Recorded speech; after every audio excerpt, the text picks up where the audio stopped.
চলুন এবার একটু মালদার দিকে নজর দেওয়া যাক। কথায় আছে না, চোরে শোনে না ধর্মের কাহিনী। ওই মোহাম্মদ ইউনূসের হয়েছে সেই রকম অবস্থা মালদার সুখদেবপুরে। সেখানে ক্রমাগত তাল টুকে যাচ্ছে অশান্তি তৈরির জন্য এই ইউনূসপন্থীরা, আর পাল্টা লাগাতার গ্রামবাসীরা তা প্রত্যাঘাত করে যাচ্ছে। দেখুন,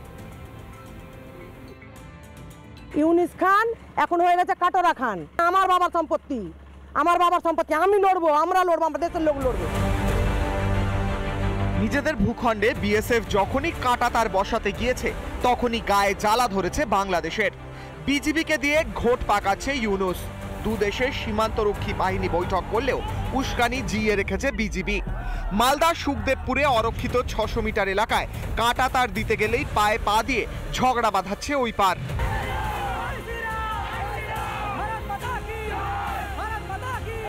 ঠিক ওই যে বাঁধটা দেখা যাচ্ছে, সেই বাঁধের ওই পারেই বাংলাদেশ এবং সেখানে আমাদের ভারতের জমি রয়েছে।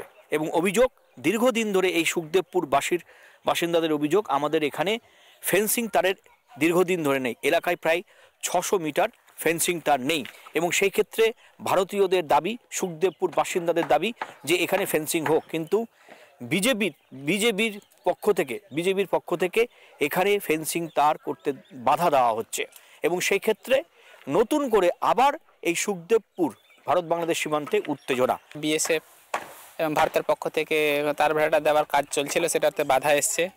বিজেপি, বাংলাদেশ সরকার বিজেপি আছে, সে বাধা দিয়েছে।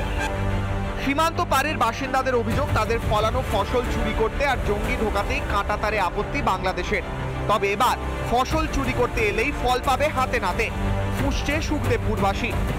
ইউনূস খান এখন হয়ে গেছে কাটোরা খান, মানে ইমরান খান কাটোরা খান থেকে বাদ পড়ে গেছে, পুরনো হয়ে গেছে। এখন নতুন ইউনূস খান, নতুন কাটোরা খান চালু হয়েছে। ভিকমাঙ্গা যে নিজে, সে কাকে বাধা দেয়? আমরাকে বাধা দিয়ে থেমে নিবে? আমার বাবার সম্পত্তি, ওর বাবার সম্পত্তি না। আমরা গোটা দেশ মিলে রক্ষা করব, কারো দরকার নেই। গ্রামবাসীদের গর্জন শুনছে কি চোর ইউনূস? সাবধান হও এখনই, স্বভাব না বদলালে ফল হবে মারাত্মক। মালদার সুখদেবপুর সীমান্ত থেকে দীপঙ্কর গোস্বামীর রিপোর্ট, রিপাবলিক বাংলা। আর এরই মধ্যে মুর্শিদাবাদ থেকে তো ভয়ঙ্কর খবর, যে খবর উঠে আসছে, এখানকার গোয়েন্দারা খবর পেয়েছেন যে বাংলাদেশ থেকে জঙ্গি পালিয়ে মুর্শিদাবাদে ঘাঁটি গেড়েছে। গোয়েন্দাদের কাছে এই খবর পৌঁছাতে রীতিমতো শোরগোল, আর ওই জঙ্গির যাবতীয় তথ্য রিপাবলিক বাংলার হাতে। দেখুন,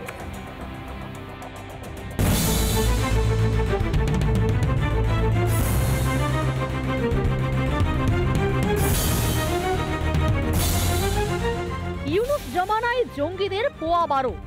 বাংলাদেশের জেলগুলো থেকে ছাড়া পেয়েছে বহু জঙ্গি। অনেকেই সুযোগ খুঁজছে কাঁটাতারহীন সীমান্ত পেরিয়ে এপারে ঢোকার।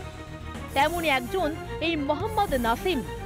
গোয়েন্দা সূত্রে খবর, বাংলাদেশের চাঁপাই নবাবগঞ্জের বাসিন্দা এই জঙ্গি গা ঢাকা দিয়েছে মুর্শিদাবাদের ফিরোজপুরে।